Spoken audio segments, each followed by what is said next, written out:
Hi friends, എല്ലാവർക്കും നമ്മുടെ പുതിയ വീഡിയോയിലേക്ക് സ്വാഗതം. അപ്പോൾ ഇന്ന് ഞാൻ വന്നിട്ടുള്ളത് നമുക്ക് വൈകുന്നേരം ചായൻ്റെ കൂടെയൊക്കെ കഴിക്കാൻ പറ്റിയിട്ടുള്ള നല്ലൊരു സ്നാക്കിൻ്റെ റെസിപ്പി ആയിട്ടാണ്. നമ്മളിത് പുട്ടുപൊടി വെച്ചിട്ടാണ് തയ്യാറാക്കിയിട്ടുള്ളത്. വളരെ കുറഞ്ഞ ചേരുവകൾ നമുക്കിതിനായിട്ട് ആവശ്യമുള്ളൂ. അപ്പോൾ ഇതെങ്ങനെയാണ് തയ്യാറാക്കുന്നത് നോക്കാം. അതിന് മുമ്പ് നമ്മുടെ ചാനൽ സബ്സ്ക്രൈബ് ചെയ്യാതെ കാണുന്നവരുണ്ടെങ്കിൽ സബ്സ്ക്രൈബ് ചെയ്ത് സപ്പോർട്ട് ചെയ്യാൻ മറക്കല്ലേ. അപ്പോൾ ഇവിടെ ഞാനൊരു ഗ്ലാസ്സിൽ പുട്ടുപൊടി അളന്നെടുത്തിട്ടുണ്ട്. ഇതിപ്പോൾ നമ്മൾ ചായയൊക്കെ കുടിക്കാനെടുക്കുന്ന ഗ്ലാസ്സില്ലേ, ഒരു 250 ml ഗ്ലാസ്സാണ്. അതിലാണ് ഞാനിപ്പോൾ പുട്ടുപൊടി അളന്നെടുത്തിട്ടുള്ളത്. നല്ല തരിയുള്ള പുട്ടുപൊടി തന്നെയാണ്. ഇപ്പം നമ്മൾ കടലിൽ നിന്നൊക്കെ വാങ്ങുന്ന പൊടിയാണെങ്കിൽ അതായാലും മതി. ഇനി നമുക്ക് ഈ പൊടിയൊന്ന് നന്നായിട്ട് വേവിച്ചെടുക്കണം. അപ്പോൾ അതിന് വേണ്ടിയിട്ട് അതേ ഗ്ലാസ്സിൽ തന്നെ ഞാൻ ഒരു 1.5 ഗ്ലാസ് വെള്ളം ഒരു പാനിലേക്ക് ചേർത്ത് കൊടുക്കുന്നുണ്ട്. ഇനി നമ്മുടെ ഈ ഒരു വെള്ളം നല്ല പോലെ തന്നെ ഒന്ന് തിളച്ച് വരണം. ഈ ഒരു സമയത്ത് നമുക്കിതിലേക്കുള്ള ഉപ്പ്, പഞ്ചസാരയൊക്കെ ചേർത്ത് കൊടുക്കാം. ഞാനൊരു 1/2 ടീസ്പൂൺ അളവിലുള്ള ഉപ്പാണ് ഇപ്പോൾ ചേർത്ത് കൊടുക്കുന്നത്. പിന്നെ അതിൻ്റെ കൂടെ തന്നെ മധുരത്തിന് വേണ്ടിയിട്ട് 1 ടേബിൾ സ്പൂൺ അളവിൽ പഞ്ചസാര കൂടെ എടുത്തിട്ടുണ്ട്. അപ്പോൾ ഇതും കൂടെ നമുക്ക് ഇതിലോട്ട് ചേർക്കാം. അപ്പം നമ്മുടെ വെള്ളം നന്നായിട്ട് തന്നെ ഇവിടെ വെട്ടി തിളയ്ക്കുന്നുണ്ട്. ഈ ഒരു സമയത്ത് നേരത്തെ മാറ്റി വെച്ചിട്ടുള്ള ഒരു ഗ്ലാസ് പുട്ടുപൊടി ഉണ്ടല്ലോ, അതും കൂടെ നമുക്കിതിലോട്ട് ചേർത്തിട്ട് പെട്ടെന്ന് തന്നെ നന്നായിട്ടൊന്ന് മിക്സ് ചെയ്തിട്ട് യോജിപ്പിച്ചെടുക്കാം കേട്ടോ. അപ്പോൾ നമ്മൾ ഈ ഒരു പുട്ടുപൊടി ചേർക്കുന്ന സമയത്ത് തന്നെ ഇതുപോലെ ഒരു സ്പാച്ചുലയോ സ്പൂണോ വെച്ചിട്ട് അതിൻ്റെ കൂടെ തന്നെ മിക്സ് ചെയ്തെടുക്കുകയാണെന്നുണ്ടെങ്കിൽ അതൊട്ടും തന്നെ കട്ടയൊന്നും പിടിക്കില്ല.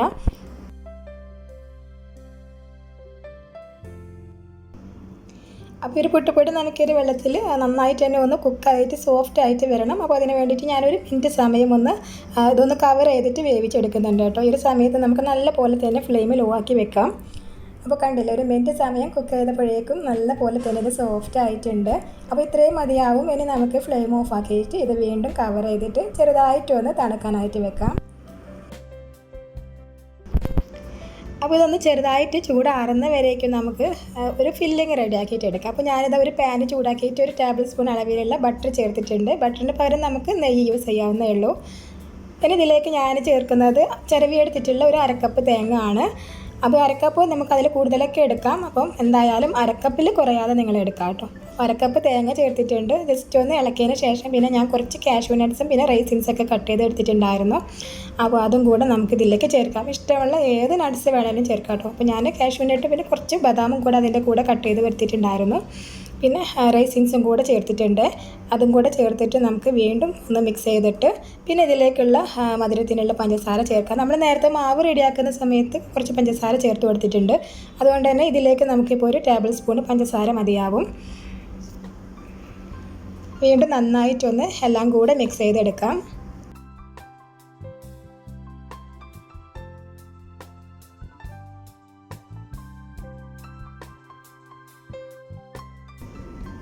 അപ്പം നമ്മുടെ ഫില്ലിങ് ഇവിടെ ഏകദേശം റെഡി ആയിട്ടുണ്ട് കേട്ടോ. അങ്ങനെ ഞാനൊരു ഫ്ലേവറിന് വേണ്ടിയിട്ട് ഒരു 1/4 ടീസ്പൂൺ അളവിലുള്ള ഏലക്കാപ്പൊടി കൂടെ ചേർത്ത് കൊടുക്കുന്നുണ്ട്.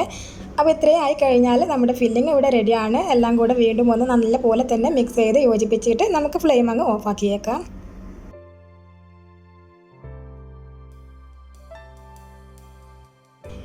അപ്പോൾ ഇത് നമുക്കൊരു പ്ലേറ്റിലേക്ക് മാറ്റാം.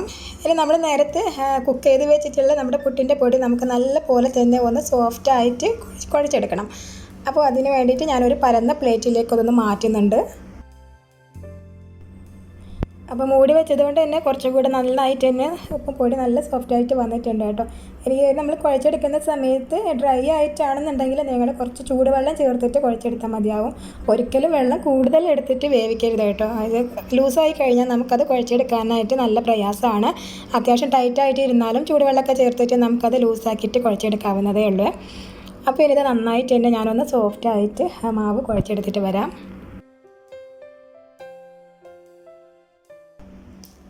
അപ്പോൾ നമ്മുടെ മാവ് ഇവിടെ റെഡിയാണ്. ഇതിൽ നിന്ന് നമുക്കൊരു മീഡിയം സൈസിലുള്ള ബോൾ എടുത്തിട്ട് വേണം നമ്മുടെ സ്നാക്ക് റെഡിയാക്കി തുടങ്ങാനായിട്ടോ. അപ്പോൾ കുഞ്ഞു കുഞ്ഞു ബോൾ എടുക്കുന്നതിനേക്കാളും നല്ലത് ഒരു മീഡിയം സൈസിലൊക്കെയുള്ള ബോൾ എടുത്തിട്ട് തയ്യാറാക്കുന്നതാണ്.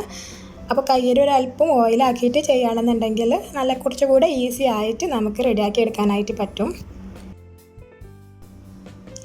അപ്പോൾ ഈ ബോൾ നമുക്ക് ചെറുതായിട്ടൊന്ന് പ്രസ് ചെയ്യാം കേട്ടോ. ഫില്ലിങ് ഇതിൻ്റെ സെൻറ്ററിലേക്ക് വെക്കാൻ വേണ്ടിയിട്ടാണ് ഇതുപോലെ ഒന്ന് പ്രസ് ചെയ്ത് കൊടുക്കുന്നത്.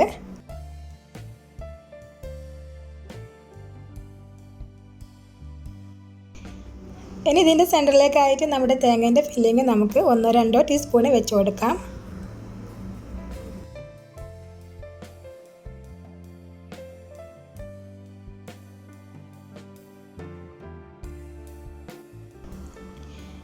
അതിനുശേഷം നമുക്ക് ഇത് പുറത്തേക്ക് പോകാതിരിക്കാൻ വേണ്ടിയിട്ട് ഞാനൊന്നും കൂടെ ആ ഒരു തേങ്ങൻ്റെ മിക്സ് പ്രസ് ചെയ്ത് കൊടുത്തിട്ടുണ്ട്. ഇനി നമുക്ക് നല്ല ഒരു ബോളാക്കിയിട്ട് വേണം ഇത് ഷേപ്പാക്കി എടുക്കാനായിട്ട്. അപ്പോൾ ആ ഒരു ഫില്ലിങ് പുറത്തേക്കൊന്നും പോവാത്ത രീതിയിൽ കറക്റ്റ് ഉള്ളിലാക്കിയിട്ട് നമ്മളിതുപോലെ സീൽ ചെയ്ത് പ്രസ് ചെയ്തിട്ട് വേണം ബോളാക്കിയിട്ട് എടുക്കാൻ.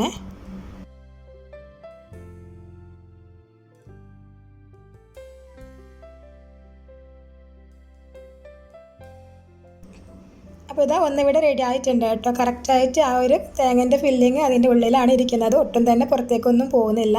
അപ്പോൾ ഇതുപോലെ തന്നെ നമുക്കിനി ബാക്കിയുള്ളതും കൂടെ റെഡിയാക്കിയിട്ട് വെക്കാം.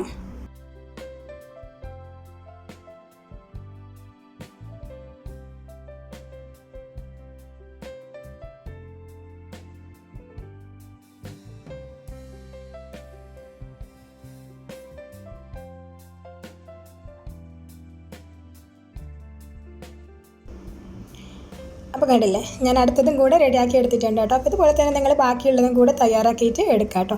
അപ്പോൾ ഇത് വെച്ചിട്ട് ഞാനിപ്പോൾ ഒരു 7 എണ്ണമാണ് ഇവിടെ റെഡിയാക്കി വെച്ചിട്ടുള്ളത് കേട്ടോ. അത്യാവശ്യം നല്ല വലുപ്പത്തിലുള്ളത് തന്നെയാണ് റെഡിയാക്കി എടുത്തിട്ടുള്ളത്. ഇനി നമുക്കിത് ഫ്രൈ ചെയ്തെടുക്കണം. അപ്പോൾ അതിന് വേണ്ടിയിട്ട് ഞാനിവിടെ ഡീപ് ഫ്രൈ ചെയ്യാനുള്ള ഓയിലൊന്ന് ചൂടാക്കി എടുത്തിട്ടുണ്ട്. ഹൈ ഫ്ലെയിമിൽ വെച്ചിട്ട് തന്നെയാണ് ഓയിൽ ചൂടാക്കി എടുത്തിട്ടുള്ളത്. ജസ്റ്റ് നമുക്ക് പുറത്ത് ഒന്ന് ക്രിസ്പി ആയിട്ട് കിട്ടിയാൽ മാത്രം മതി, ഒരുപാട് കുക്ക് ചെയ്യേണ്ട ആവശ്യമൊന്നുമില്ല. അതുകൊണ്ട് തന്നെ ഒരു മീഡിയം ടു ഹൈ ഫ്ലെയിമിനകത്ത് വെച്ചിട്ട് നമുക്കിത് നല്ല പോലെ തന്നെ ഒന്നങ്ങ് ഫ്രൈ ചെയ്തിട്ട് എടുക്കാം.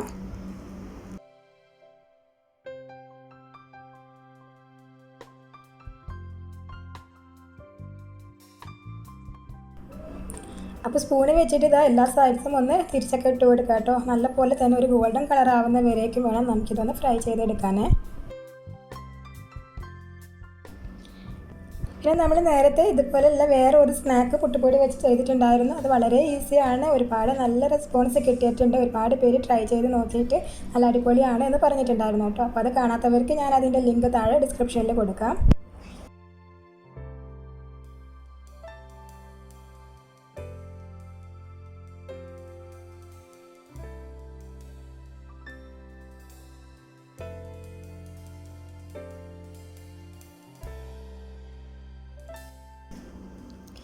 അപ്പോൾ നമ്മുടെ സ്നാക്ക് ഇവിടെ റെഡി ആയിട്ടുണ്ട്, നല്ല കളറൊക്കെ ആയിട്ട് വന്നിട്ടുണ്ട് കേട്ടോ. ഞാനത് ഓയിലിൽ നിന്ന് എടുക്കുകയാണ്.